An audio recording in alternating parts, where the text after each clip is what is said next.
Abra sua Bíblia comigo em 2 Coríntios, capítulo 14, capítulo 5. 2 Coríntios, capítulo 5, do 14 ao 20.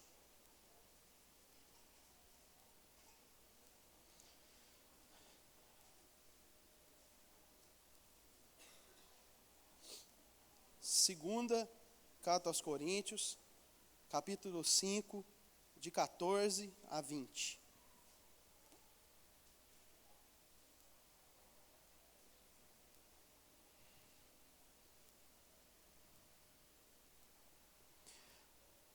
Pois o amor de Cristo nos constrange, porque estamos convencidos de que um morreu por todos, logo todos morreram.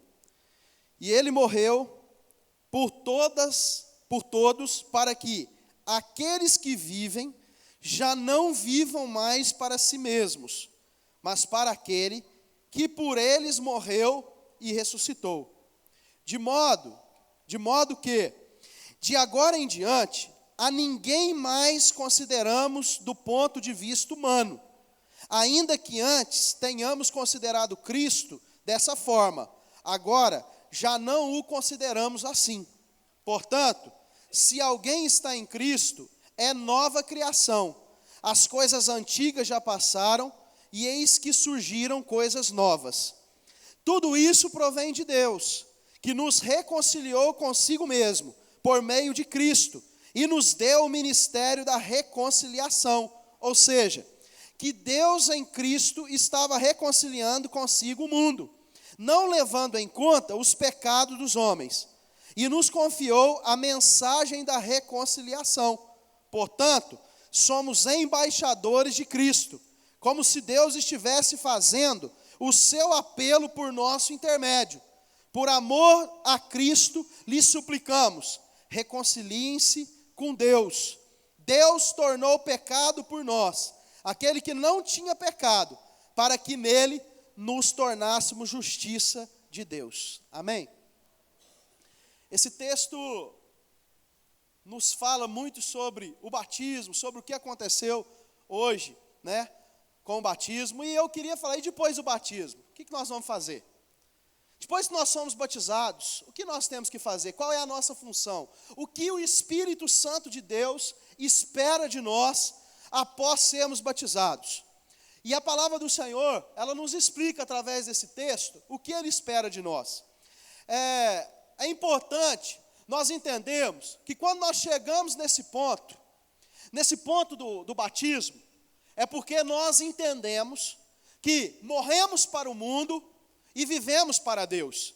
Romanos capítulo 6, ele fala muito bem sobre isso. A palavra batismo significa imersão, e quando você é imergido sobre as águas, você ali está declarando para o mundo que você morreu para o mundo, e quando você sai das águas, você está declarando que você tem uma nova vida, vai viver uma nova história, vai dar novos frutos. Mas, e depois disso? Depois, qual que é a função, qual que é a realidade de você ser cristão? Por que ser cristão? Por que Deus te chama a ser um cristão, a fazer a diferença? O que Deus quer de você? E esse texto vai nos mostrar isso muito fortemente. E tem uma música do Philip Bliss que fala o seguinte: morri na cruz por ti, morri para te livrar, meu sangue sim verti, e posso te salvar, morri na cruz por ti. E ele termina com uma pergunta: que fazes tu por mim? Que fazes tu por mim? Jesus, ele morreu na cruz por mim, nós sabemos disso. Ele morreu na cruz por você, e nós sabemos disso. Mas ele morreu e nós entendemos isso. E após nós entendermos isso, o que nós temos feito por ele? O que nós temos feito? Dentro dessa morte, dessa ressurreição, do que ele fez por mim, do que ele fez por você, dessa entrega poderosa que Jesus fez por mim e por você, o que fazes você por ele? O que eu faço por ele? Querido, nós adoramos muitas vezes entender que Jesus morreu por mim, morreu pelos seus pecados. e que essa morte pode gerar benefícios, mas essa morte também gera compromisso com Ele. Quando Jesus morreu por você, e você aceitou Ele como Senhor e Salvador da sua vida, isso gera em você um compromisso. Nós temos um compromisso com Deus, nós temos um compromisso com a morte e a ressurreição dEle. Então não adianta, nós só entendemos a morte e a ressurreição de Cristo, e por aí acabou. Não, algo muito maior, muito mais sobrenatural do que isso, porque se nós verdadeiramente entendemos isso, nós fazemos alguma coisa por Ele. Nós entregamos a nossa vida por Ele. Nós fazemos a diferença por Ele. Nós entregamos o nosso coração por Ele. É por isso que o apóstolo Paulo diz nesse texto, no versículo 14, o seguinte: pois o amor de Cristo nos constrange. A palavra constrange no grego, ela significa, mais fortemente dizendo, pressionado, empurrado, levado a fazer alguma coisa. Então quando o apóstolo Paulo está dizendo, olha, você já aceitou Jesus, você já entendeu a morte de Jesus na cruz do Calvário, você já entendeu que só Ele é o seu Salvador, que só Ele pode transformar a sua vida, que só Ele pode transformar a sua história, você o aceitou como único e suficiente Senhor e Salvador da sua vida, mas o amor dEle, se realmente está na minha vida e na sua vida, Ele me empurra a algo, Ele me leva a algo, Ele me constrange. É como se Ele estivesse aqui dentro de mim, me empurrando, me levando, me pressionando, para que eu faça, para que as minhas ações sejam controladas por Ele, para que as minhas ações façam diferença. Então é importante você entender, eu aceitei a Jesus, Jesus é a melhor opção da minha vida, eu amo a Ele, e agora? O que nós temos que fazer? Se esse amor está no meu coração, se esse amor sobrenatural, que você compreendeu na cruz do Calvário, está dentro de você, isso vai gerar um empurrão, uma alavanca. É como se alguém estivesse atrás de você, empurrando você e falando, vamos Rominho, vamos fazer isso aqui, você vai fazer isso aqui. E o amor dele me pressiona, o amor dele me constrange, o amor dele me empurra a viver aquilo que ele tem para mim. Então quando o apóstolo Paulo disse isso, querido, é porque ele tinha entendido algo sobrenatural. O apóstolo Paulo, como eu disse semana passada, ele era um religioso, ele conhecia a lei, conhecia o Antigo Testamento. Mas quando ele caiu do cavalo em Atos capítulo 9, ele entendeu quem era Jesus e o que Jesus tinha para a vida dele. E depois que ele entendeu isso, compreendeu isso, o amor de Cristo entrou no coração dele de uma maneira sobrenatural. Esse amor o empurra a fazer a sua vontade. Esse amor o pressiona, esse amor o leva. Deixa eu te falar uma coisa. Você está sentado nessa cadeira me escutando essa noite. O amor de Cristo tem te empurrado a amar vidas, a amar pessoas, a ganhar almas. O amor de Cristo dentro de você tem te empurrado para viver uma vida cristã verdadeira. Tem te empurrado para viver algo sobrenatural de Deus, porque sozinho ninguém consegue viver a vida cristã. É por isso que o amor dele dentro de nós, através do Espírito Santo de Deus, me empurra, me leva, me constrange a fazer a sua vontade. O amor de Cristo dentro de você está aceso. Essa chama está acesa dentro do seu coração. Quando você acorda de dia, quando você acorda de manhã, na segunda, na terça, na quarta, e esse amor o constrange, esse amor te empurra, esse amor te leva, esse amor diz assim, não, olha, as coisas do mundo são boas, mas eu sou melhor. Esse amor te leva a ter frutos de santidade, esse amor te leva a ganhar alma para Jesus, esse amor te leva a falar do amor dele para outras pessoas, esse amor leva você a fazer a diferença no seu trabalho, esse amor leva você a fazer a diferença onde você estiver. É por isso que o amor de Cristo me constrange, porque Ele me empurra, Ele me leva. Amém, querido? Olha para a pessoa que está do seu lado e pergunta para ela, o amor de Cristo tem te empurrado, tem te levado. Quando eu digo constrangido ou pressionado, eu não quero dizer obrigado. Eu quero dizer que Ele, dentro da obra que Ele tem feito no seu coração, Ele tem empurrado você para as coisas dEle. Você sabe como é que nós reconhecemos que o amor de Cristo nos constrange ou não?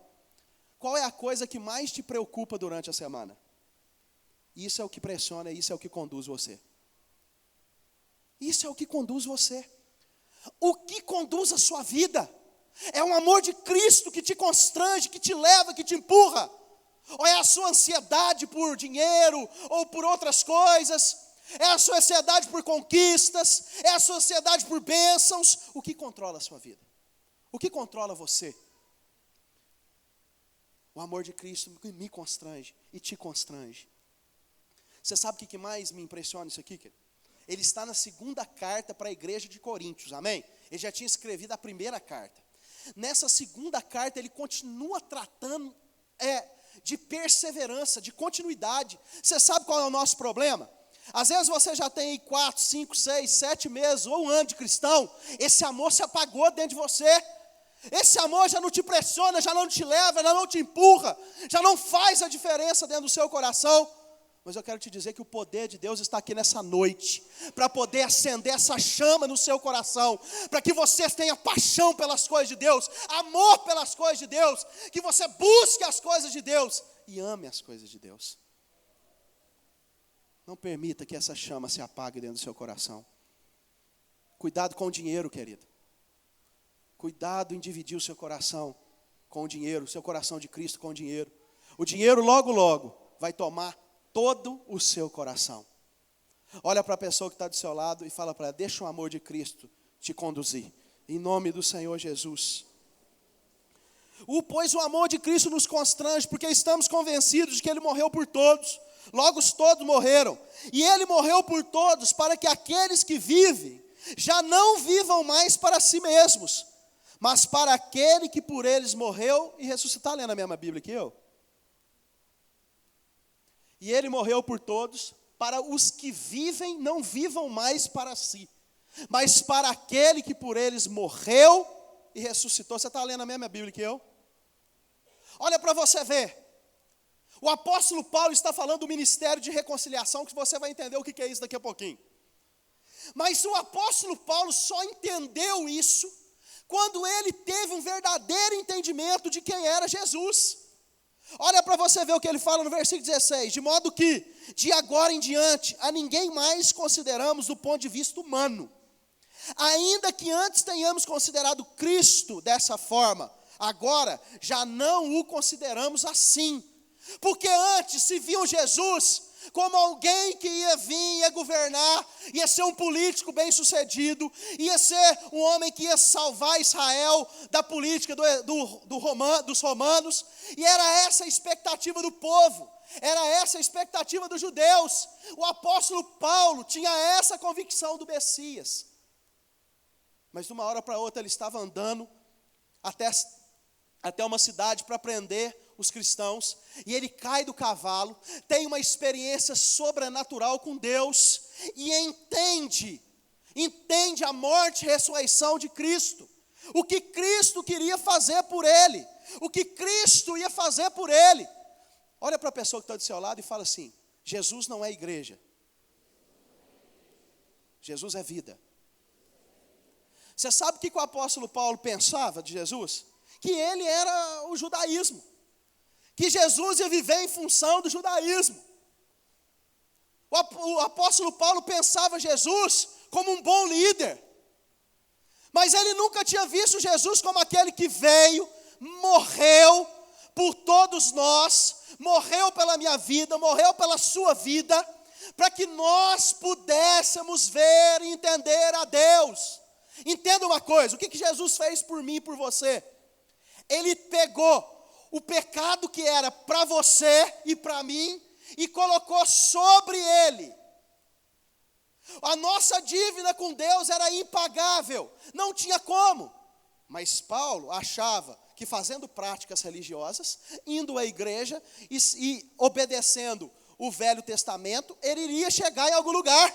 Mas quando ele conheceu a Jesus, ele conheceu a graça de Cristo, ele entendeu algo sobrenatural. Você não pode fazer nada para receber alguma coisa de Jesus. Ele fez tudo por você. O apóstolo Paulo foi liberto por um entendimento.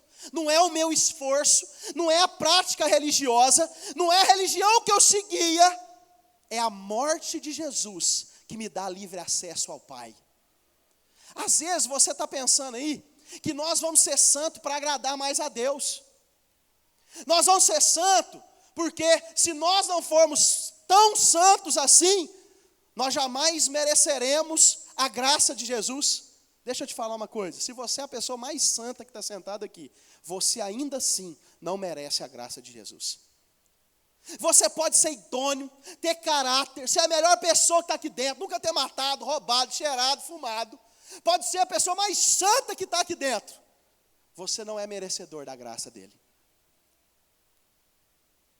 O pecado fala sempre mais alto do que a vontade de buscar a Deus, até porque essa vontade vem do Espírito Santo de Deus. Entenda uma coisa, em nome de Jesus, nada que você faça, nenhum esforço que você tenha, pode fazer você merecer a graça do nosso Senhor Jesus.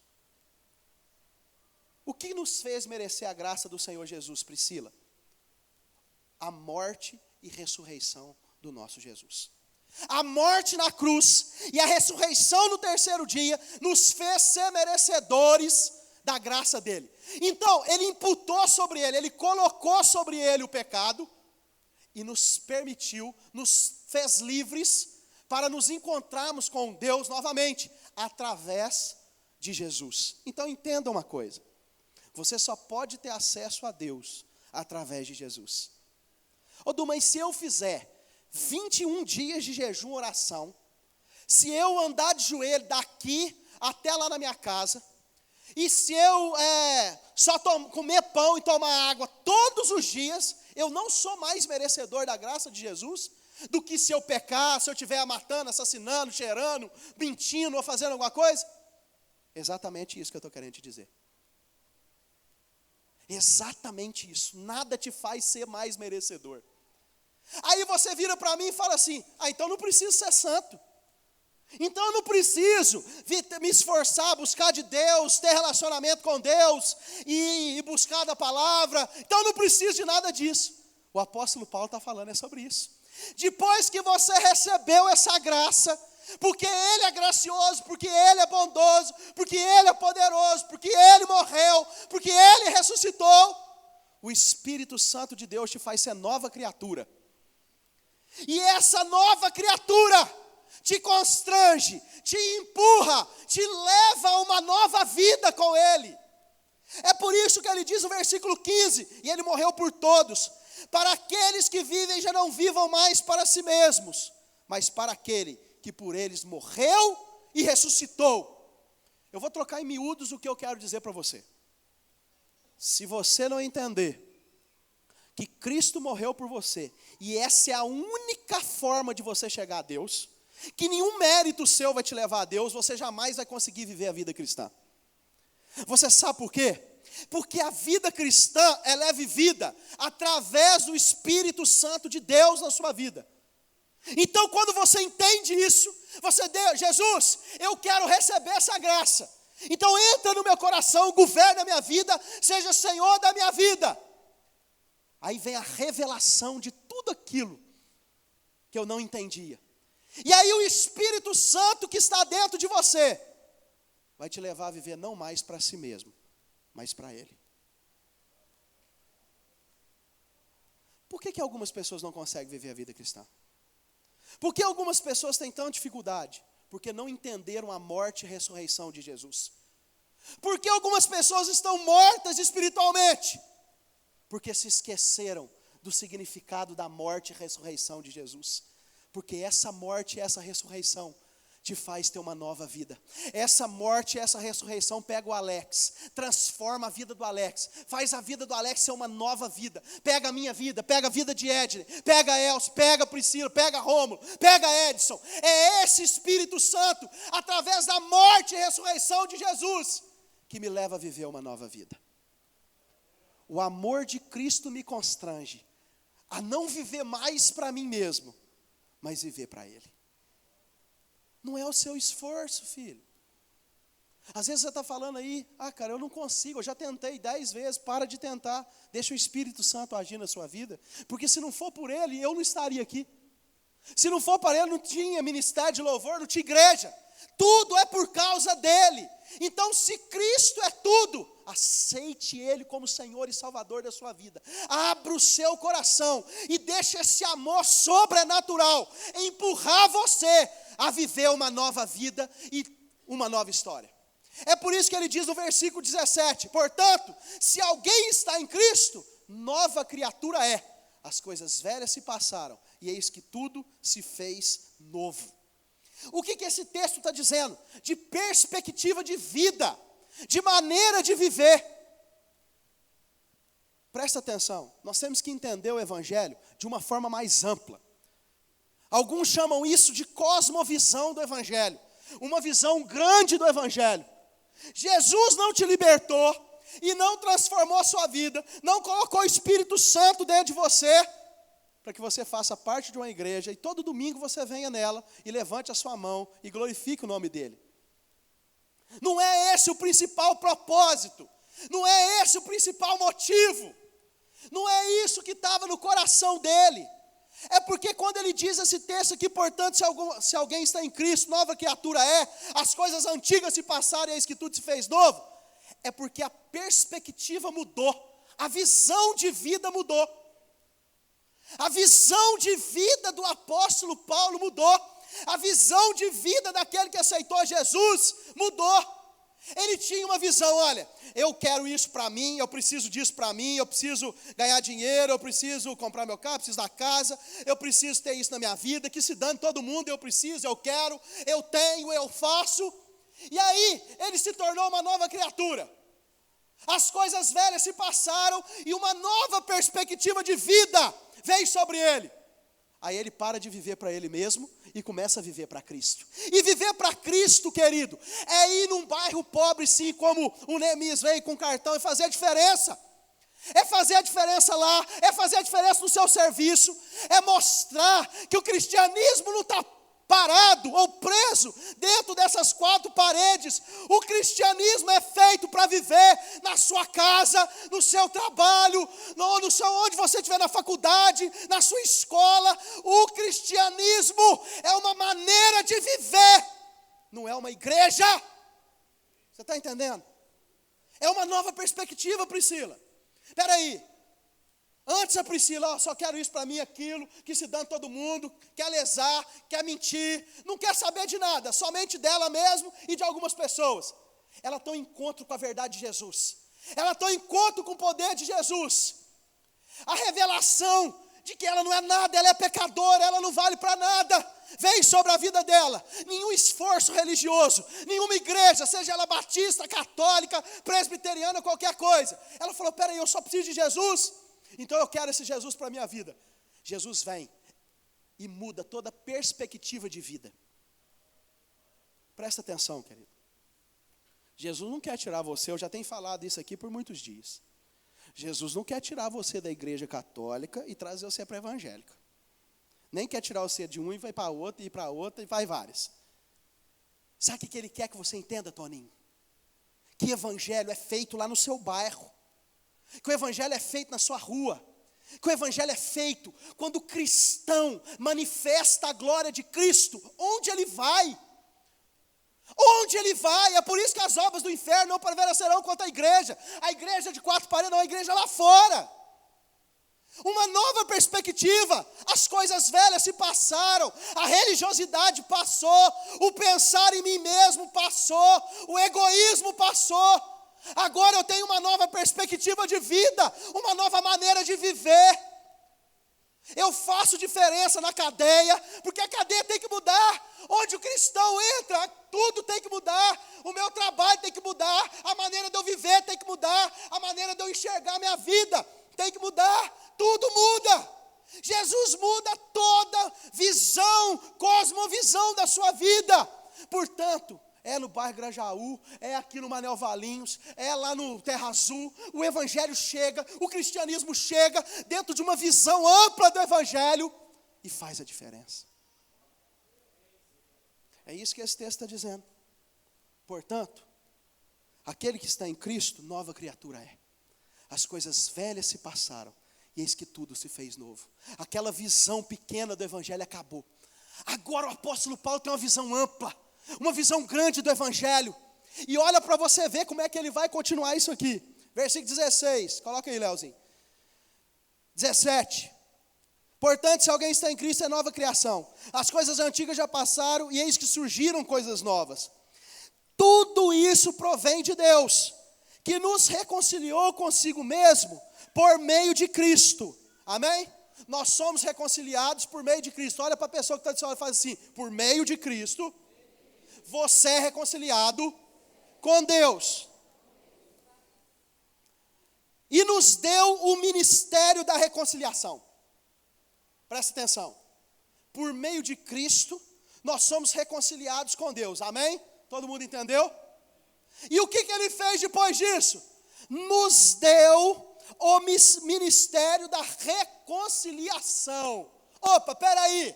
Agora ele converteu, mudou de vida, é uma nova criatura, as coisas velhas já se passaram, a visão dele é uma visão muito mais ampla. Então ele chega para você: vou te dar o ministério da reconciliação. Então, você vai ser um instrumento de Deus para reconciliar outras pessoas a Cristo. Entenda, querido. Para que você foi batizado? Para que você está dentro dessa igreja? Você acha que a Batista da Fé pode fazer alguma coisa para você? Você está completamente enganado. Completamente enganado. Mas quando eu entendo o Evangelho, eu entendo que Cristo me deu algo sobrenatural. Ele me reconciliou, Deus me reconciliou através de Cristo com Ele. E eu sou um ministro para reconciliar outros. Olha o que eles nos chamam aqui, Breno, presta atenção.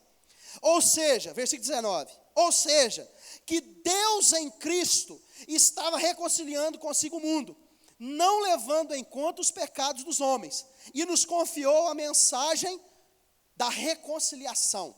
Agora olha o versículo 20, portanto, somos embaixadores de Cristo. Olha para a pessoa que está de sua face assim: você é um embaixador de Cristo.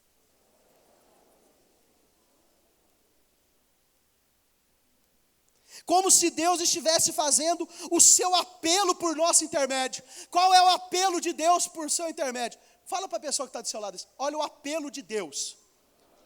E Ele quer fazer isso através de você. Não é só do pastor não, olha lá. Cadê o negócio? De sorte que somos embaixadores de Cristo, como se Deus por nós nos exortasse. Rogamo-vos, pois, por Cristo, que vos reconcilieis com Deus. A minha tradução é melhor ainda. Diz: portanto, somos embaixadores de Cristo, como se Deus estivesse fazendo o seu apelo por nosso intermédio. Por amor de Cristo, lhes suplicamos, reconciliem-se com Deus. Amém? Eu vou ler novamente, para você entender o contexto do negócio. Nós somos embaixadores de Cristo. Nós somos ministros da reconciliação. E Deus, dentro de nós, faz um clamor. Ele suplica. Ele fala: Vitor, pelo amor de Deus, abre a sua boca e diga: reconciliem-se com Deus. Vocês estão aí, reconciliem-se com Deus, na praça do santuário, na sua casa, aonde você estiver, trabalho, faculdade, grite, diga: reconcilie-se com Deus. O ministério da reconciliação é meu e é seu. Então existe um clamor no coração de Deus, e Rominho, ele colocou esse clamor dentro do seu coração, como se Deus me exortasse, ou como se Deus estivesse fazendo o seu apelo por nosso intermédio. Deixa eu te falar uma coisa, repetir, né? O apelo de Deus não é para você ganhar seu carro não, filho. Não é para você ganhar sua casa, não é para você ter uma vida maravilhosa, não. Deus pode dar, pode, que dê para todo mundo em nome de Jesus. Mas o apelo de Deus é vidas, é almas, é vidas e almas. Existe um apelo de Deus para mim e para você. Toninho, pelo amor de Deus, para de viver para você mesmo. Para de viver para você mesmo. Viva para Deus. porque as coisas velhas se passaram e eis que tudo se fez novo. Eis que tudo se fez novo e eu te dei o ministério da reconciliação através de Cristo. Então grite, então berre. Adolescente, você que está morrendo, você que está morrendo aí, volte para Jesus. Reconcilie-se com Deus. Você sabe qual que é o termômetro do povo cristão? O meu termômetro é se existe esse clamor no meu coração. Será que existe? Pergunte para a pessoa que está do seu lado, será que existe esse clamor no seu coração? Será que no seu coração aí, Breno, pulsa o ministério da reconciliação através de Cristo? A Shirley, eu preciso falar de Jesus. Não estou falando para você ser chato, ser inconveniente, não. Eu estou te falando para você operar o cristianismo lá fora e dizer para as pessoas o que Cristo apelou para você dizer. Grite, suplique, volte-se para Deus. Até quando Divinópolis vai ser um palco de morte para adolescentes e jovens? Até quando Divinópolis vai ser um palco de destruição para adolescentes e jovens? Até quando? Até quando Divinópolis vai ser um palco de destruição de casamento, de famílias desestruturadas? E o povo de Deus adorando a Ele numa falsidade imensa. Tu és poderoso, tu és isso, tu és aquilo. Mas cadê o grito de Deus no meu coração? Cadê o grito de Deus no seu coração? Para aquele salão lá, Joel, e fala, gente, reconcilie-se com Deus. Porque se você não reconciliar, você vai ganhar dinheiro, mas vai para o inferno. Reconcilie-se com Deus. Será que esse é o clamor do seu coração? Porque você entendeu que evangelho é o grito de Deus no seu coração.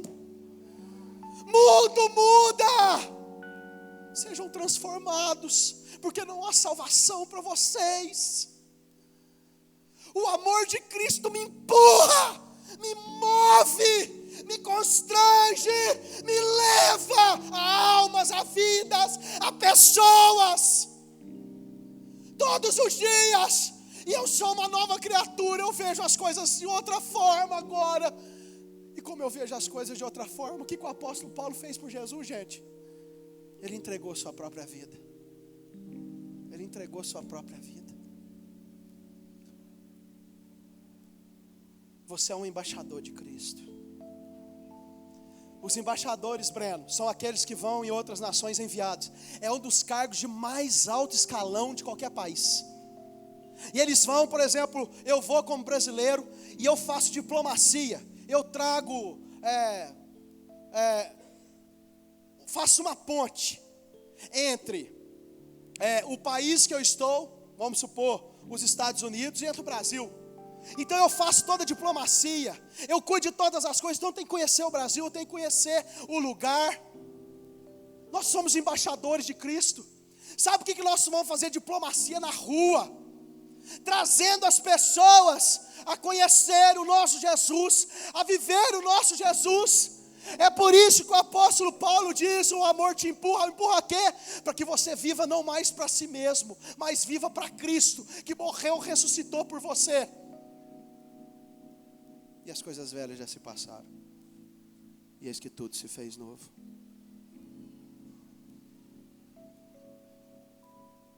Olha para a pessoa que está do seu lado e diz para ela, o maior clamor de Deus, Ele só pode fazer através de você. Ele te deu um ministério da reconciliação.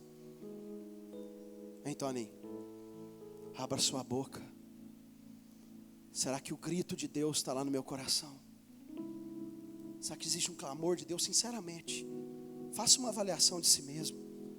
Será que existe um clamor de Deus dentro de você, que ama, que clama por vidas e por almas?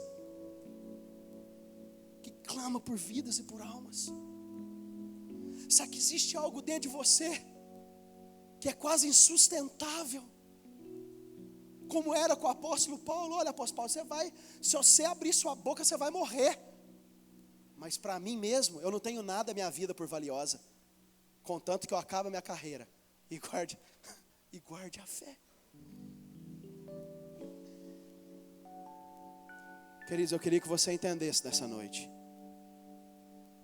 o que Deus tem para a sua vida. Você é um cristão verdadeiro? Seja qual religião você for. Pergunte para a pessoa que está de fora: você é um cristão verdadeiro? Agora pergunte para ele ou para ela: esse grito está aí no seu coração?